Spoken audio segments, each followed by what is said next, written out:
I want to start this first episode talking about lifestyle, which I'll move on to the second episode talking about two concepts known as mana steel and voodoo steel. Voodoo steel is a new concept I have created or been theorycrafting about, conceptualizing, that talks about, it has something to do with lifestyle, but it's more for mages. I'll get into that on the second episode though, when I cover mana steel. For now, I'm gonna talk about lifestyle. Gains a percentage of the health that he's stealing.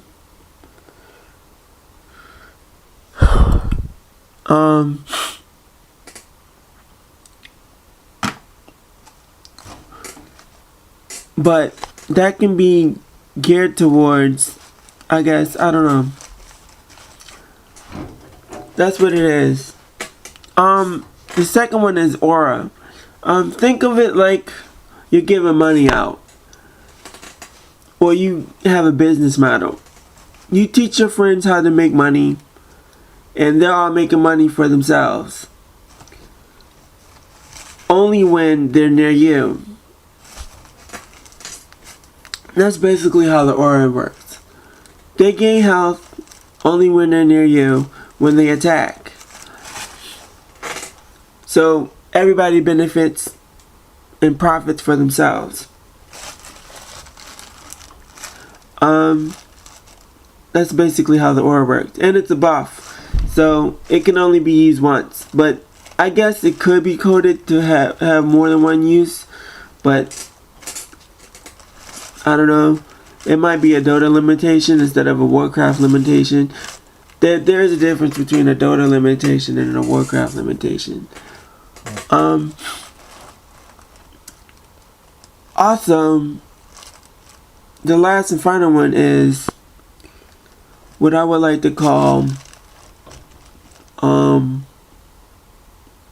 orb effect or damage lifestyle. Damage lifestyle is basically a percentage of your own damage is used to gain health for you. Now the aura also works through damage. The difference is that it's not an attack modifier, so it can work with other orb effects. Whereas lifesteal, the regular one, can't work with other orb effects or certain ones. It depends on if you're playing Dota or Dota 2 really.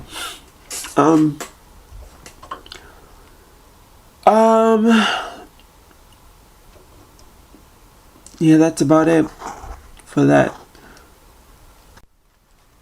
Okay, I want to move on to my conceptualized lifestyle, or the lifestyle I've been theorycrafting about. I call this the zombie effect because basically you're profiting off of other people's work. So they attack and you gain health. That's basically how it works. So basically it's like an aura. It's an aura basically, but instead of it being shared, all their I can't think of the word. All their benefits go to you instead of going to themselves. So it's more like a selfish aura.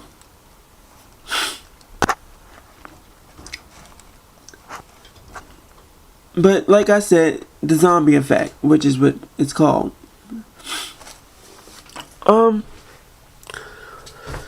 I guess some instances that this lifesteal is useful, or the zombie effect is useful, is when taking down Roshan, because you can just tank Roshan and all the attacks from your allies will benefit and help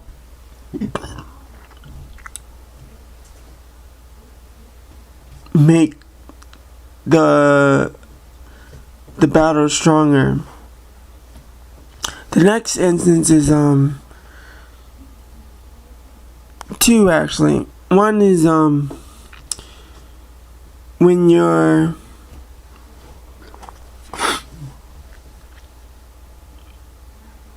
tri-laning.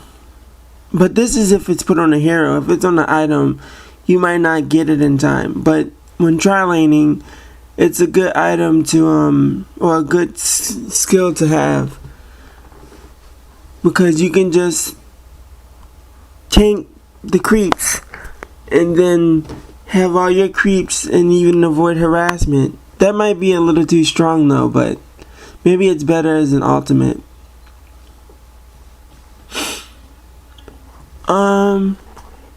With or maybe with some limitations, such as getting lifesteal from 3 units instead of all the units in a area. I'm not sure if that can be coded though.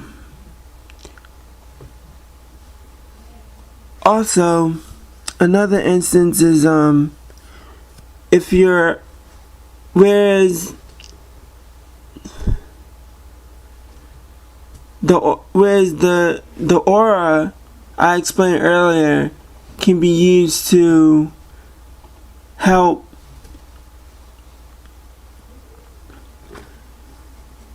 in a tri-lane.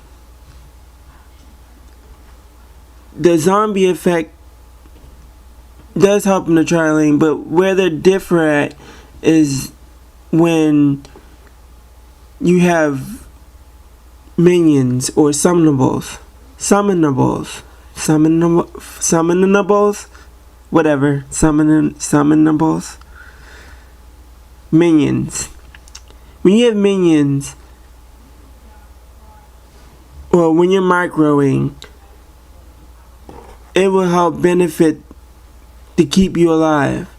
For example, if this was an item and Meepo had it, to keep the main Meepo alive longer, he could have this item. But then if any of the Meepos die, then he dies. So maybe it's not a good item for Meepo.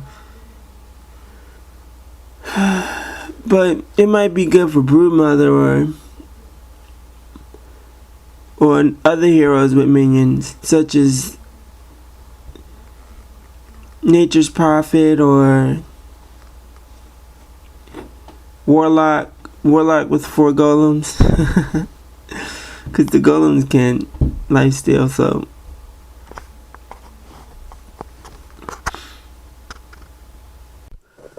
I'm going to take the ending of this to talk about what I'm trying to promote, and that's other people on the forum making YouTube channels. Basically, the more channels we get, the better to be.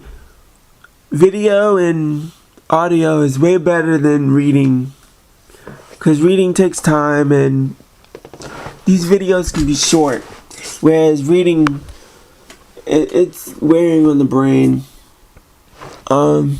Wide, and then visuals can help get the idea across better. A good example is my split shot. It travels in a V shape, but when I showed a picture, it was much more easily. It was better understood. So, and it's simple. Just get Paint, GIMP, and Lightworks. All those are free. And create a video. Paint, make that logo, I took like S and 2 O's and maybe a third one. There's a black O, a blue O, and then a smaller black O, or a tiny black O. There's 3 O's. The little O's in there came from the original, or the little circles in the picture came from the O's. The body is more like an S. It's not that hard to create a logo. I mean, it was simple. I just put some letters together and came up with it. As for the picture, I did the picture in Photoshop, but you can still do it in GIMP, the same picture. I mean, it's very simplistic.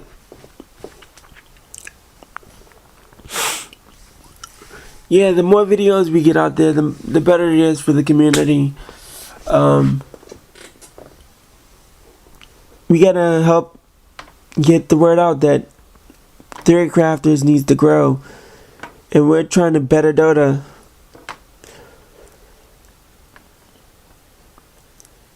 Well, before I go, I want to say it was an interesting first episode.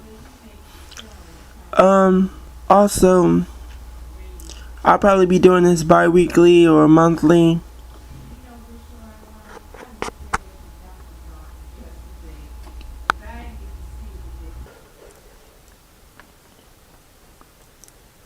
Well, that's it for this episode.